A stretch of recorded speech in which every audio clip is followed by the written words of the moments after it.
Kiren, great to have you here. No, thanks for inviting me, and I checked out the show's format. It is very interesting, and thanks for profiling a lot of companies and great people. Yeah, there's some great. I mean, Southeast Asia is a great place right now, isn't it, for startups? There's a lot of activity. There's a lot of like energy about the startup scene. Exactly, and it has evolved from. So I have been observing this extremely closely for the last 5 or 6 years. Back in 2012, when I started Foodpanda, it was completely different scenario in terms of the entire ecosystem, right from the investment capital being much lesser than it is today. There's a lot of new funds, and funds are raising follow-on rounds now. Yeah. So there's a lot more capital in the region. People are coming up with new ideas all the time, and you have big companies like Lazada, Grab, and many others who have established in this time frame. And the biggest change to me has been that the people who were working in startups before, it was supposed to be like a risky, and if you are really into something adventurous, you kind of be a rebel to actually work in a startup, and so it was very difficult to find talent to work in a startup. People used to be, especially in places like Singapore, very traditional kind of job profile that everyone was seeking after graduating. That has changed. It has completely turned on its head. And today, people are very, very open to working with startups.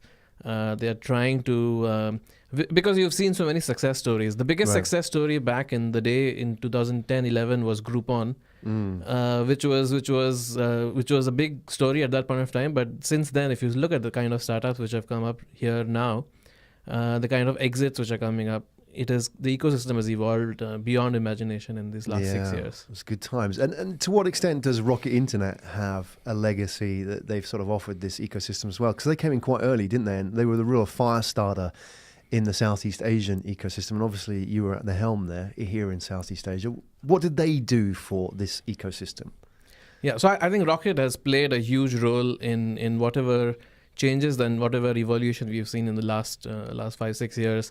2011 and 12 is when they really decided to come into Southeast Asia, with Lazada just starting off that point of time, Zalora, Foodpanda, and a bunch of other startups, which have now, some of them are unicorns. And so, and to put the capital at that point of time and the amount of conviction into the region at that point of time, it has really fueled the kind of changes we are seeing now. And as people learn that you can build companies which are successful here, you can attract top talent in companies here, and then the entire virtuous cycle of capital, success, more people joining, better people joining, more success. So I think that we have seen evolve over time.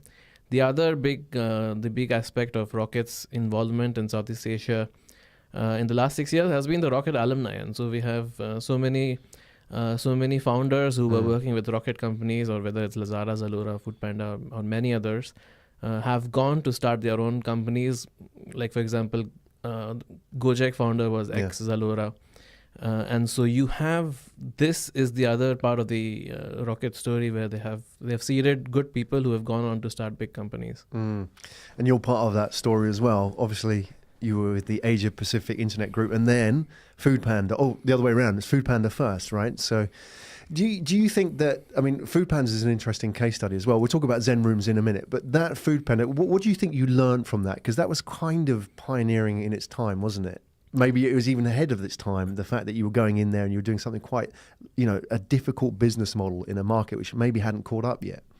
So Foodpanda was so the moment I heard it, it just clicked. Yeah, it is such a simple concept that you order food online instead of on the phone, because on the phone you call up, you have to explain, I want this item, this is available, this is not available. What is the price? The menu is not clearly visible. You have to communicate your address. I think that's the most painful part. And then it'll give your phone number, and some people are just fed up of this kind of experience, and it made complete sense to take the entire experience online, and that was the premise on which Foodpanda started saying, if something like this happens in the UK where Just Eat was doing very well, and in the US where Seamless was doing so well, why can't we do the same in Southeast Asia? Because everyone eats food and everyone wants convenience of delivery at their home. and people are already ordering on the phone, and it's just a channel shift from phone to internet. And once people discover that it's so much easier, then it is very then they will start using it continuously, and so the retentions are always good in Foodpanda. And so that's how we started. We when we started, there was huge amount of work which needed to be done in educating the people of, there's something called internet ordering of food, which people are not used to at that point of time. And so we did a lot of efforts in educating the population on online delivery. But if you see where we have come in the last 4 or 5 years, Foodpanda started in 2012. Since then, it has surpassed all my wildest imaginations. I had one point of time said that, hey, if I reach 5,000 orders a day in Singapore, Right. that would be like the market limiter. So let's aim for 5,000 orders a day. But it has surpassed all expectations. It's multiple times of that now. As people have adopted it, a lot of new restaurants are joining into the delivery aspect of the business. And so that was, it was starting at a time when there was no competition as well. And so we were doing 30 or 40 orders a day, and still number one in for example, Singapore. And from there it has come up a long way. So it's an incredible story of a company which started off in 4 or 5 countries in Southeast Asia, and then today is in more than 30 countries globally. Yeah, it's a great story. I'm sure there are lessons learned. We'll go back to that, talking about launching startups in Southeast Asia generally. Let's talk about ZEN Rooms, the genesis of that. So, I mean, you describe yourself as building Southeast Asia's #1 budget hotel company, right? That's what it says on your pitch deck.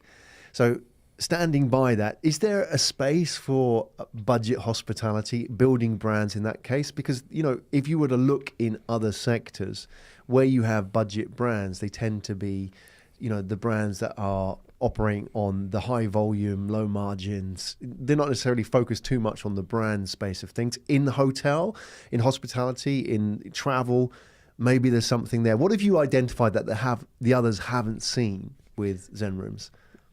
That's a very good question. Is why do you need brand if it's going to be budget? Yeah, so I think that, but you have seen budget brands build all the time. Yeah. You have AirAsia, you have McDonald's, and you have all sorts of brands in every single sector, which is budget and a brand. The change here is that it's not a commodity, and so it is very standardized. It is an experience where you can trust the brand and that you will get the right experience. The problem today in Southeast Asia is that actually, if you compare Southeast Asia to either China or the US or even any kind of a more developed market in terms of hospitality, they are 70% of branded in the budget segment, versus Southeast Asia is less than 10%. So as markets are evolving, they are moving more and more to branded, which is what we saw in China. China was around 10-15% around 15 years back. And then a few companies together adding 1 million rooms into the market in branded segment, shifted the entire market to 70% branded. The reason for this is consumers are looking for trust and reliability of experience, and they don't want to spend hours reading reviews of different hotels which are in this segment but not branded, and it is very difficult to rely on reviews. And so what we do is we take that entire consideration part out, provide a very standardized experience at a price which is unbeatable, and then that resonates with the consumer base, and they want to spend more also on activities versus accommodation. Right. So the misconception being that because they want budget means they don't care about experience. They don't care about how they're treated, which is often, I think, of an old school attitude, isn't it? But you're saying that people want budget, but at the same time they want trusted brands, and they're willing to spend money, but not necessarily on certain things. They want peace of mind. Yeah. I think that's the thing we offer is when you make a booking with us, you are at ease. You don't have to think of what will happen when I show up at the hotel. Like, for example, the reason you mentioned earlier on why I started ZEN Rooms, I saw a cockroach in a hotel which otherwise had very good reviews.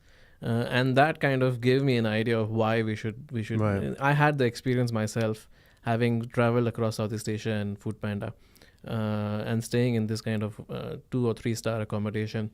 And that's the thing we take away from the customer is you don't need to think what will happen when I show up at the hotel. You will be taken care of. Yeah. Interesting. The cockroach in the hotel room. Was that in a hotel that had high ratings on a rating website or on a trip type website? Yeah. So it's an interesting story. So maybe I'll kind of elaborate a little bit on Please. it. So before Foodpanda, I was a consultant at McKinsey, having traveled all across Southeast Asia, stayed in the nicest 5-star hotels, and working my ass off. So, pardon my language. It's all right. We can do that here. And so, so I had that 5-star experience, but I realized I was not using the gym as much. I was not using the spa. I was not using the pool. I wanted a place where there was a comfortable night's sleep. So when I moved to Foodpanda, we didn't have the same budgets, of course, for accommodation. And I used to travel across Southeast Asia, working closely with our countries and country managers in each of the countries. And I used to stay a lot in 2 or 3-star accommodation in Indonesia or Philippines or Thailand, Malaysia. And the way in which I used to book was through Agoda or Booking.com, Expedia, this kind of websites, OTAs. And relying a lot on customer reviews on TripAdvisor or these kind of websites. And so that's when I picked one of the hotels in Indonesia when I was traveling. And the reviews were all good. But when I was staying over there, the place was good, but then it had a bit of a hygiene issue. And so I was like, I didn't see enough of this in the reviews. It's not so trustworthy. And so that gave me an idea saying, hey, we have brands being built on an asset-light fashion. Why is there no franchise in this budget segment? In Southeast Asia, if I challenge you to name one franchise on the budget segment, which is present across the region in a decent quantity, you will struggle because there's no one who has done this across the region. And so that gave me an idea why I should start ZEN Rooms. Yeah. Would you say that what we have already as an industry, for example, with the ratings, and we have Agoda and we have all these other sort of aggregation websites, is that, when the response would be from, for example, a hotel chain would be, look, it's impossible to be perfect all the time. You just kind of caught us on a bad day when you found the cockroach. Maybe the maid didn't clean at the right time, or she was sick, or whatever. Do you think it's more of a systemic thing where these hotels are just not geared right and they're just kind of gaming the reviews a little bit? No, I don't think it is systemic. I think it is a question of there are thousands of hotels in this segment. Some are very good. And they have a very good experience. Some are a bit up and down. Sometimes it's good, sometimes it's not good. The reviews sometimes reflect that and sometimes don't. The difference here is processes and standardization. Right. And that is very clear when we evaluate hotels that we work with. We do a very thorough audit of every aspect of their processes and operations. And we will not work with hotels which don't have the processes in place. Right. And don't have the infrastructure in place. And so I think it is there are a lot of options. Some are good and some are not good. It is just that you have to rely on 1,000 independent viewpoints. Some of it will be, and everyone has a different experience, but we have a very set standard. So once we set that standard, you can expect some sort of a consistent quality. You can never be 100%, and you will always have some issues and hospitality is because every person has their own expectations. You'll never be 100%, but by standardizing every aspect of the operations and infrastructure, you can get to close to minimum complaints. You have a base to work from. This is actually interesting because on your pitch deck, if we can look at slide 3, we can get that up. We can just scroll through that. This is what surprised me. Scrolling up to slide 3, you've put some quite thoughtful data into your pitch deck, by the way. I just want to pluck this out because you're talking about standardization and efficiency and customer dissatisfaction. And you said here that Southeast Asia, if you look at the chart on the right, amongst the lowest globally. Were you surprised by that?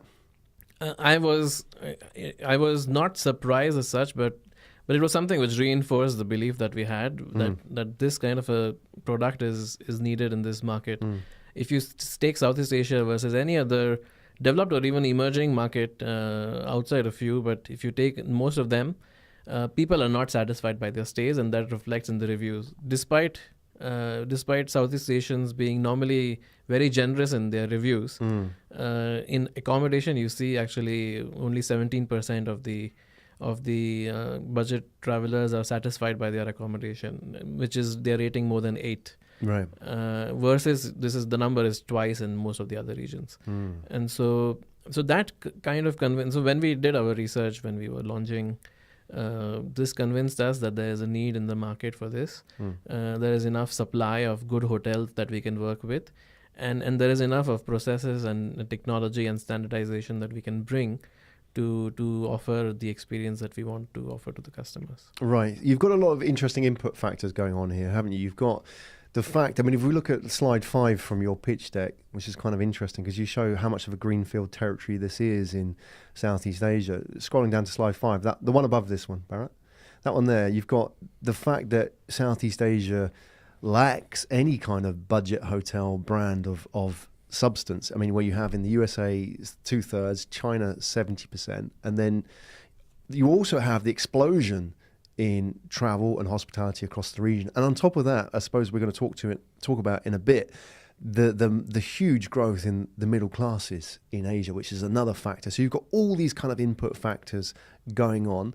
Why hasn't this happened already? Why haven't there been a ZEN Rooms up until this point? Why is it that you've kind of been in the right place at the right time? So I think so first of all, the market is there, and so whatever drivers that you've mentioned make this a very attractive market for budget accommodation. We peg it at between $14 to $20 billion in the next 5 years, and this is total accommodation market, only 10% of which is branded, and as you pointed out, it can go all the way to 60 to 70% as in other markets. And so we will see this shift happen in the next 10 years is my estimate, because it's faster to build brands now than it was 15 years back in China. And you will see players like us, traditional hotels, everyone contributing to making it more branded. Why this has not happened so far is that the approach that hospitality players have taken in addressing the budget segment is through traditional methods, like either you are building a hotel or you are acquiring a hotel, and so it takes a much longer sales cycle as well as a construction cycle to set up a hotel. And so if you take any of the traditional budget hotel chains in Southeast Asia, and so they're not present in all the locations and all the cities, and they end up with a price which is still 20-30% higher than what the customer is willing to pay. And so because we work on an asset-light fashion with hotels which are already doing well but not have maybe the right branding or the right marketing or the right revenue management or the right operations, and we support them on these kind of activities, we are able to go much faster. And because it's a franchise kind of a model, it's an asset-light model, it is going much faster, and we are able to adapt much easier to localization of the product in different countries, versus for traditional method it's much slower. And so while they will be looking at adding 5 or 10 hotels in a year, that's the number which is slowly progressing to that point, but we move much faster because of the asset-light model. Okay, and you're almost 4 years old now, is that, or 3 years old? 3 years old. So we are still still a toddler in terms of age. Right. So you started about this time 3 years ago in 2015. You, when you started the team, how big was it? So it was me and my co-founder Nathan. Right. He has hospitality background. He was an entrepreneur even before we started ZEN Rooms as well. And he has sales and operations expertise, and so it was just the two of us. We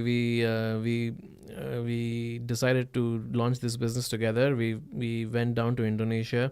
We created a nice looking pitch deck to hotels with not much else. So is that all you had when you? That's what we had. Yeah, that's what we had, and a lot of dreams in our eyes, and right. So we approached a lot of hotels in the day, signed up a few of them, and the most risk-taking entrepreneurs, the most entrepreneurial hotel owners want to work with someone like us. So you see the early adopters and try to work with them. In the meanwhile, in the evening, we used to conduct interviews to hire people and build a team around us. Yeah. And we had backers. Again, I think APEC IG was backing because I had a good relationship with them. So we had them as backers of the business. And so we set out to build a team, signed the first 50 hotels in Indonesia, launched the business, and saw good traction. We also worked very closely with the distribution channels. So we set that up.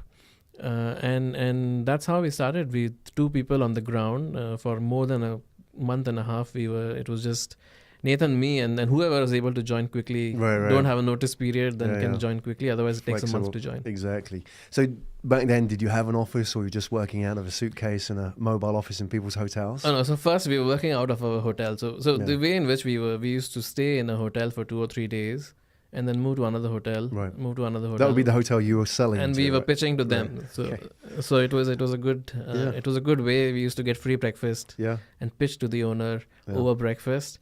And most of them were, because they saw that you were committed to their business. They also were very open to signing. So we worked out of hotels for many many days. And we worked we have good relationships with Zalora and Foodpanda and the other Rocket Ventures. So we used to work out of their offices for some time. Right. Till we then found a co-working space.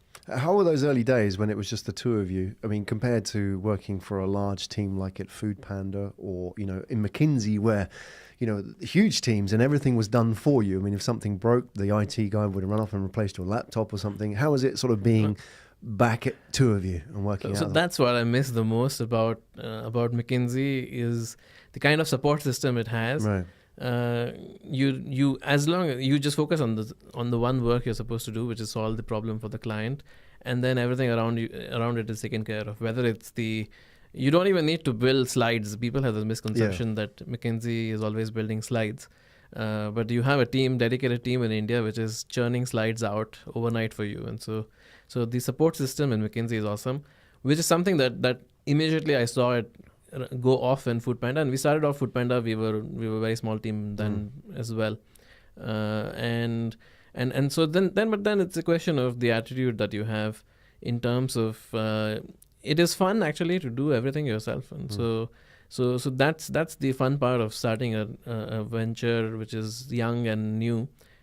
You are the product manager, you are the IT guy, you are the admin who's booking travel, you are the office manager.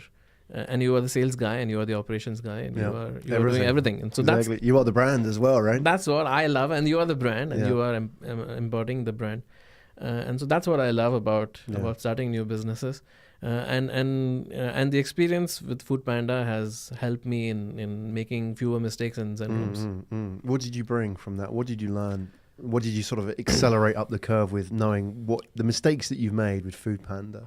So I think in Foodpanda, because it was the first time I was setting up a business across so many countries, what kind of a process should you have? Should you have marketing? What kind of communication should the countries do with the central teams? Where should you recruit? What kind of profiles work? What we've seen is that it is always young. Sometimes you've seen young graduates which are just out of college or 1 or 2 years experience outperforming experienced salespeople. With hospitality background or with restaurant background. And so it's the hunger and drive and the personality of the team which is more important than the experience. And so that's where we have made less mistakes in hiring. Do you think you've developed a better sense for hiring in that sense? Like you can identify that hunger? Because I recruit as well, and I always find the challenge being is that they polish up well for an interview. They say the right things, but have you sort of honed in a bit better on what it is you're looking for now? Yeah. So I like, for example, a sales interview, I always conduct a case study. And so I get the candidate to pitch to me why I should join ZEN Rooms if I were a hotel, or why I should join Foodpanda if I were a restaurant. And you can see the nuance, and you can see the thinking on the feet, you can see the passion, you can see the hunger in closing a deal, and so this kind of things you discover with trial and error, talking to other people, seeing the best practices, and so that helped me a lot. And in Foodpanda it took a bit of time also understanding what is marketing, what is a cohort, what is CAC, and so all of these things was a good training ground in Foodpanda, and then it means that much less learning curve in ZEN Rooms. Yeah, fascinating. Are you recruiting at the moment? Are you still looking for those hungry, even they could even be early graduates, as you say, people who might not have 20 years of sales experience? No, and we love young graduates because they are always open to new ideas and don't have set ways in some of the extremely experienced people. If they work in a startup, sometimes they find it difficult to leave what they have learned or unlearn what they have learned. Yeah, which is much less of a problem with young graduates. You mean the old guys have it difficulty because they're victims of their own success in a way, isn't it? This is how it's all worked out for me. And so you have good candidates in all kinds of backgrounds, but we have generally seen that younger graduates and with 2 or 3 or 4 years experience, having the sales drive, right? You're able to work very well with them. Also, as the team is much young. Yeah. What about the culture? I mean, I'm curious about ZEN Rooms and your culture, because I think one of the key factors talented people choose startups to work for is based on obviously you, the fact that you're the founder in your story, which is a big part of why I'd want to work for you, because I believe in you and I kind of get it. I can't maybe articulate why, but I just kind of feel this guy is the right guy that I should be mentored by. There's a big part of that, but also the culture that you have as an organization. And I believe that, you know, there's only so far you can go with like having all the ball pits and the free beer and stuff, all those sort of like gimmicks. But the real culture of meaningful work that you provide them, what's it like in ZEN Rooms? What's your company like as a culture? I think the culture that we have, and that's why we have so many people who have worked with us for so long, is that we are giving extreme responsibility and full support with the right mentoring and depending on how much you are able to take the responsibility. So, for example, we have had even interns, very young interns who have come in, 22, 23-year-olds, who have come in, set up a full supply chain system for us, and they as an intern. As an intern, because we let people, we bring in people, we give them a lot of responsibility, and then help them as needed, but then give them a lot of independence, and sometimes they struggle a little bit. They will take a bit of time to pick up. You mentor them and help them to get through those days. But sometimes they're able to pick up things very quickly. Then we add more responsibility. Then they're able to deliver on that. We add more responsibility. And so that's the thing which people have told me, the feedback that I've gotten from anyone who has worked with us or someone who's say leaving us is, what did you enjoy the most in working with us? I think this is the number one thing that I hear all the time. Yeah, is the kind of responsibility I was given. It was initially a bit scary, but I had enough people supporting me, and then I was shocked at what I was able to deliver. And I have done 2 other jobs before, and this is completely different level. Or I've done another internship before, and it was so boring compared to this. So I think that's one. And this is also percolating in the way in which we manage budgets and KPIs. For example, we have country managers who are leading each of our countries, and we are present in 5 countries in Southeast Asia. And the country managers have very clear set KPIs, and they have a budget. They take decisions independently. We have guidance in terms of policies and supporting documents and central functions. But they're doing their own decision making at the country level, and that's how we see very good responsibility. With responsibility, then you get the chance to deliver and take full ownership as well as responsibility for it. Yeah, I think that's what they want at the end of the day, isn't it? If you were to put your finger on what is the one thing that people want and why they work for a startup, it's that. Everything else is really a bonus. At the end of the day, it all kind of helps. There's certain hygiene factors, isn't there, in having a job, like the salary and so on, but at the end of the day, that responsibility that you give them and the ability to put a dent in the universe is what they look for. And all the other stuff, like having a great office, is just a bonus. No, exactly. And so you have some of your audience is people who are thinking, should I join a startup? Should I not? I think there's a very different personality to someone who is a bit of a rebel, adventurous, wants to try something new, and is willing to take a bit of a risk. But then that's the kind of profile, and some people are more comfortable working not in a startup but in like a larger corporation, which is fine. But there's a very specific personality which is always doing well and hustling in a startup. That's the one where you will know internally that this is what I want to do, and it gives you the right platform to build your skills, showcase your ability at a very young age, and it can be like it may look like a career is a bit risky and maybe the pay is not as good. Startups cannot afford huge salaries that say a bank can. But if you look at the trajectory of some of the people that I have worked with, starting off with a call center, ending up as a country manager, now being head of strategy for a large unicorn, within 4 or 5 years from Foodpanda days to today. And that's the kind of career trajectory you can have for someone who's like 27, 28-year-old to be head of strategy of a unicorn. Yeah. That's what you can achieve, but then that's a personality which is very hungry and wants to get it. Right.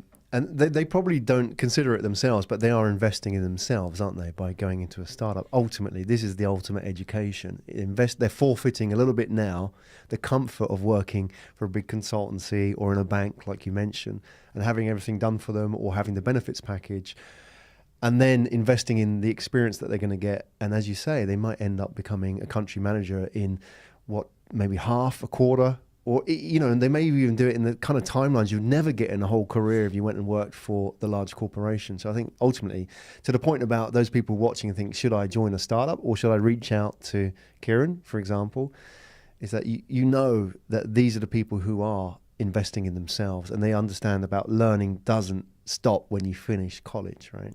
No, so I think you've summarized it perfectly. It is investing in yourself. It is believing in yourself and positioning yourself, learning the right skill sets and doing different things, discovering what you like. I think startup gives you the opportunity to do that. You can be siloed in a very narrow role in a larger corporation. Here you get to work on operations, then you get to work on analytics, then you get to work on sales. You can try out different things. Excellent. You're raising at the moment? Are you going through a round? What's the situation? So we just finished a funding round. About a month back, we announced a $15 million raise for ZEN Rooms to expand beyond where we are in Southeast Asia. And so immediately we are not looking for additional funding, but in a year's time, we plan to raise even more capital as we offer more and more services. We are doing much more deeper integration with our hotel partners. In some cases now, we have even our own staff operating the hotel. And so you have front desk, housekeeping, check-in, check-out, is ZEN Room staff at hotels. And so we start off with asset light, and now we get into a bit more operations. And so we're coming the other way. We build a brand, and then we start to operate the hotels as well. So you're actually parachuting in your experience into these organizations as well, so that they can sort of, you've got your guys in there running the place effectively from the bottom up. Yeah, and so we have so many different models where it depends a lot on what the hotel owner is looking at. Sometimes the hotel owner wants to run their own hotel. And they have been working at the hotel for all their life. They're very close to many of the customers, and they're only looking at expertise in branding and marketing, technology, and revenue management. So we offer that. In some cases, the hotels are not the owners are looking for not running the business anymore. They want a professional company to come and help them, and they're looking more as a financial yield kind of an investment. And that's where we come and operate the hotel as well. In Philippines, for example, and now in Malaysia and Thailand, we run what we call ZEN Homes, where we are working with like a service apartment, so professional service apartment on the best condominiums in these cities. We are doing housekeeping, check-in, check-out, and the experience is at a price which is unbeatable. So it's like a professional Airbnb. Interesting. So that's a growing market as well, isn't it? There's a lot of Airbnb people who now, it started as a cottage industry, didn't it? And now those people at the top who are making money realize, I need to understand process and standardization and operations. And maybe they're running more than one Airbnb and they take over another Airbnb. And even people are running Airbnbs for other people, so they're taking on their properties, aren't they? Because they can do a better job. And now you come along and you can professionalize this for everybody. It sounds a lot like, I've never worked for McKinsey, but I've had a lot of contacts and friends who have worked there. It sounds like you're bringing in a lot of what you've learned there here, where they can go into an organization and just help them just get everything in order, processes, operations, understand the strategy and so on. Do you see a lot of parallels with your background there? No, that's true. And so the one thing which you learn in McKinsey, and McKinsey is an amazing place for a young person to go and learn problem solving, team playing, communications, and this kind of things. This is what and so for me, when I transitioned from McKinsey to Foodpanda and then ZEN Rooms, I can see those skill sets playing out every day, whether it is finding the right schedule for a delivery rider to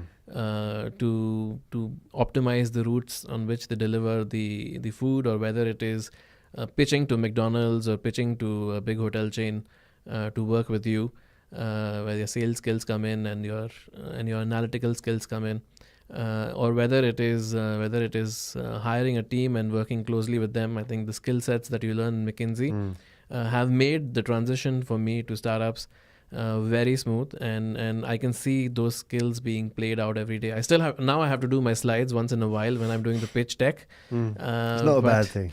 But yeah, so it is enjoyable to see slides now once in a while.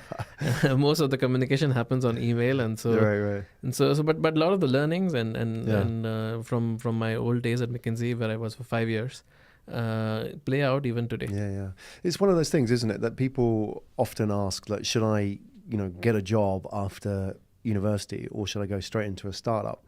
And I think that there's a group of people who have demonstrated that you don't have to, it's not either. It's not a one or the other. You can actually go and learn your trade and get trained up and skilled up by a McKinsey, a consultancy, or even go and work in the financial sector and work out what's broken, then become a fintech startup.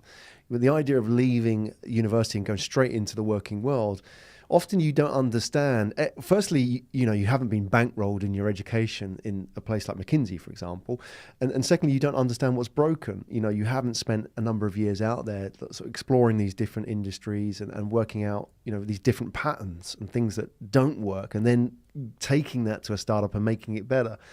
So I think, the people that are watching and thinking, should I go and start in a startup? One of the options is either, go and work for a place like a consultancy which will train you, or go and work in a sector, or go and work for a large growing startup where you can learn, from somebody else like yourself. You don't have to go and start your own business. You can go and work for that sort of nice, happy halfway house where you can have the startup environment and that sort of mentoring, and you can have all the sort of, the safety in being in a startup that's actually proven itself as a business model. No, and so you're extremely right. 6 years back, it was your parents would shout at you saying, "Why are you? There's a nice job from TBS. Why do you want to join Foodpanda?" Right, for example. Why risk it all? We had one person who was joining us instead of a Goldman Sachs offer, and his parents were thinking he's gone crazy. And so this kind of things have happened in the past. But now, for example, if you join a company like ZEN Rooms, or if you join a company like Grab, or you join a company like Lazada, it is in terms of if you look at the risk level, it is almost zero risk. You get to learn so much more. You build skills in many diverse places, and you don't get siloed. I've seen so many people who go into a bank, they are not meant, or they don't have an aptitude, or they don't really enjoy banking, but because they went into banking, they stay there for decades, and so and you never get to explore different things. The good part about startup is you join, say, in operations, you can always go into business intelligence, you can go into marketing, and so you can discover what your passion is and where your strengths lie. Absolutely. Very much more than you can do in a corporate. They are, like, if you're also thinking of McKinsey, for example, a consultancy, or say even investment banking, if you are really passionate about investment banking, I think that's again, I've seen young people in McKinsey learn so much in the first 3 years. You have the founder of Grab and the founder of Gojek are both ex-McKinsey consultants, work very closely with them. But you're generalists, aren't you? They train you as a generalist in McKinsey, even though you might have a vertical speciality. You understand patterns across different industries and different types of companies. Exactly. And so for me, I have worked in every single imaginable industry.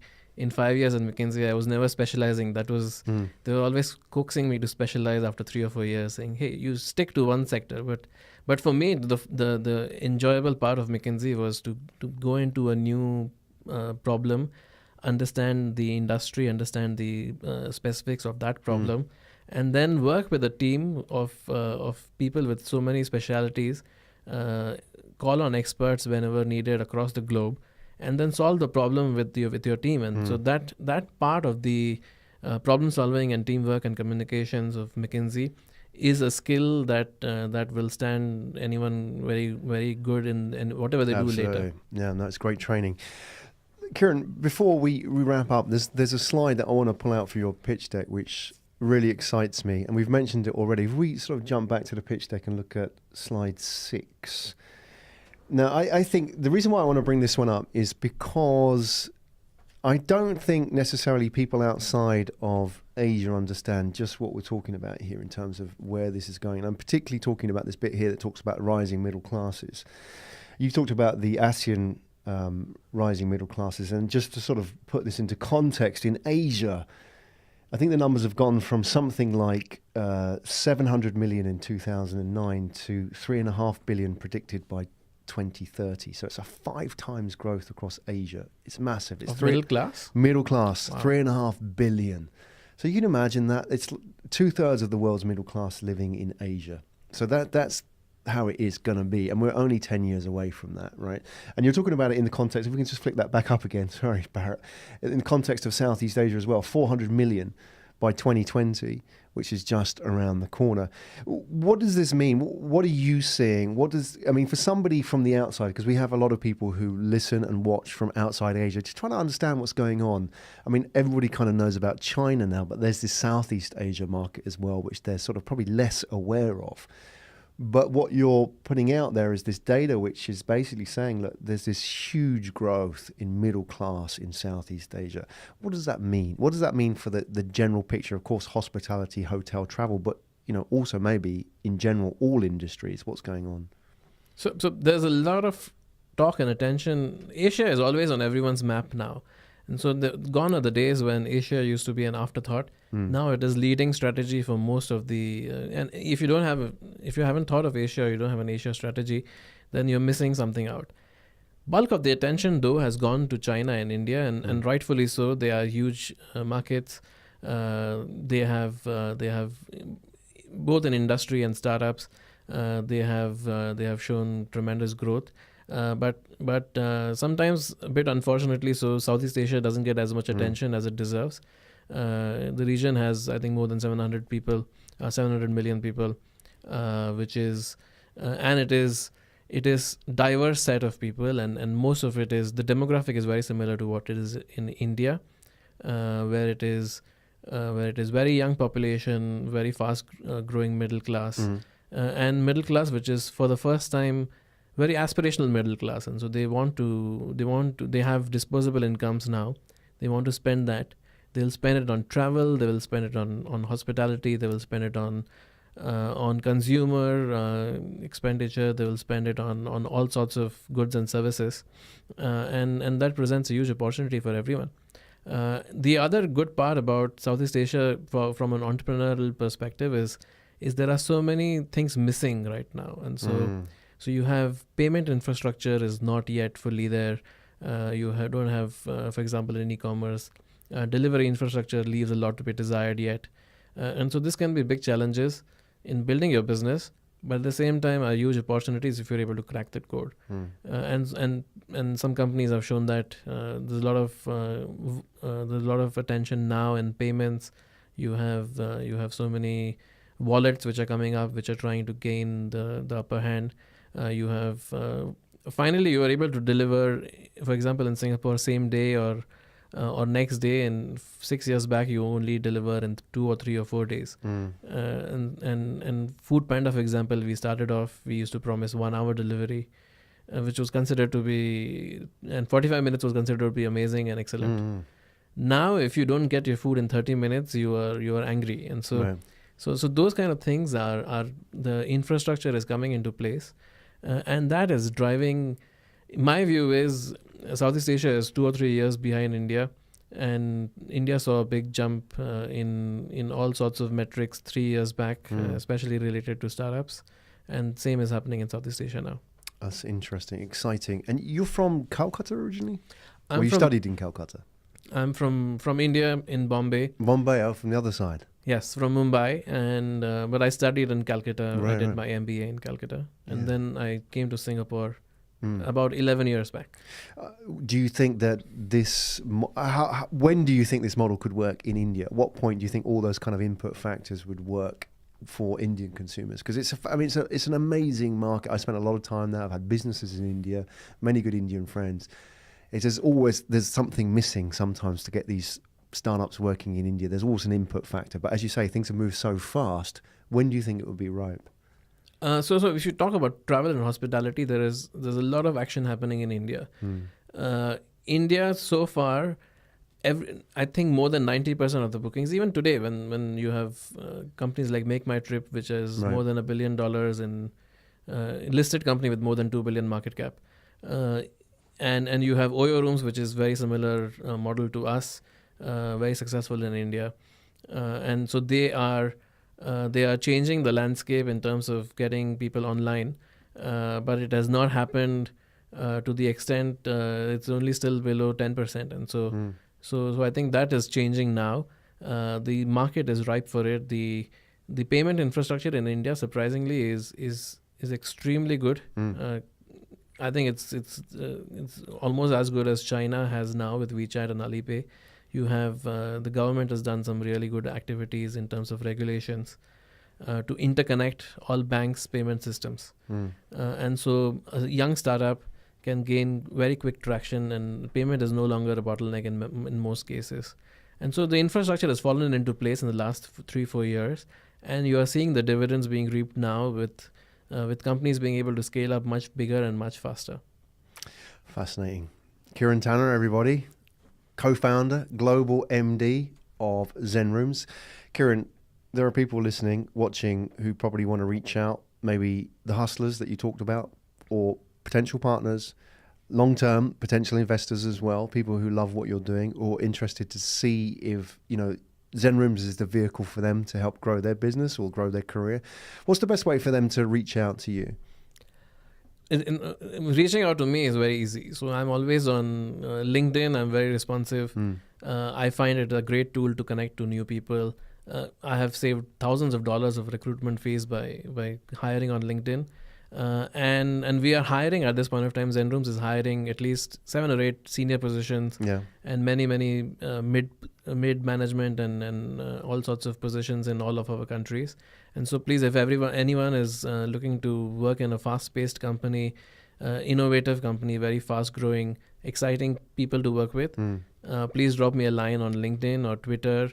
You can follow me on Twitter, and I post a lot of activities there. Yeah.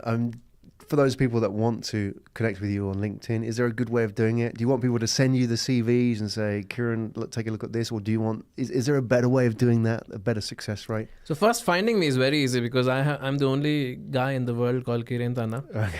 And so if you search my name, you cannot go wrong. Yeah. And just drop me a direct message saying, hey Kiren, I saw you on ATP show. Yeah. Wanted to connect with you, and we can take it from there with what you are looking for. Yeah, that's really important, isn't it? Somebody's actually taking time to listen to your story. It's pre-qualified them as well, that they understand what you're about. They understand that you're a startup. They're not sort of a job seeker. They're looking specifically for something like this. No, and I think it is also, thanks for inviting me to this platform. I think it is, the audience is very good for us to reach out to as well. I think there are so that's something that I'm very keen to also connect with some of the audience here. Excellent. That's Kiren Tanna, co-founder and global MD of ZEN Rooms. And well, as Kiren's already suggested, if you want to reach out, you know how to do it.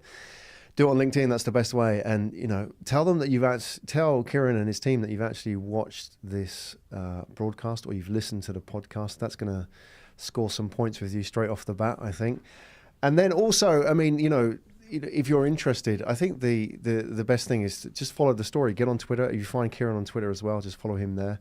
and make yourself known. This is the world of the startup, so not everything is defined by tight roles. Sometimes you have to be a bit speculative and just pitch, just get out there and try your luck, right? Kiren, thank you so much for joining us today. I really enjoyed listening to your story. Thanks, Graham, for a lovely conversation. Yeah, and love what you're doing as well, and your attitude towards it and the way you're building this has been fantastic. So all the best. Wish you all the best. And we would love it if you came back on 6-12 months down the line and give us an update, because this is going to be interesting in terms of how that sort of journey unfolds. No, I'm. Thanks for inviting, and I'm happy to meet up with you again. Excellent.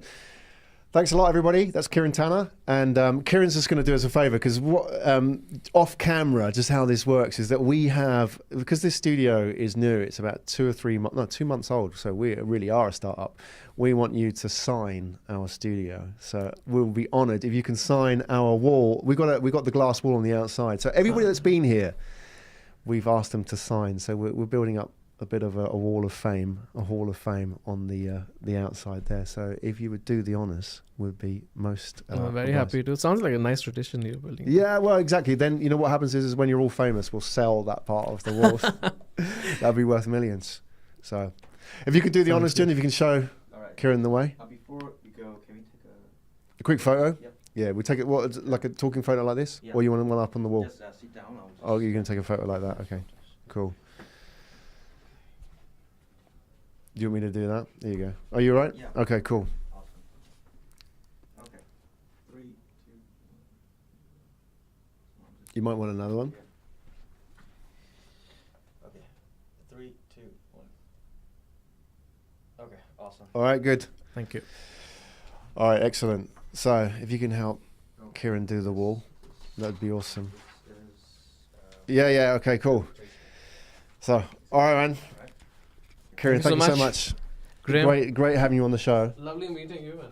Very nice A real conversation. privilege. Yeah, I'd love to have you back on. So, Love to come back. yeah, we can support you in any way. It'd be fantastic.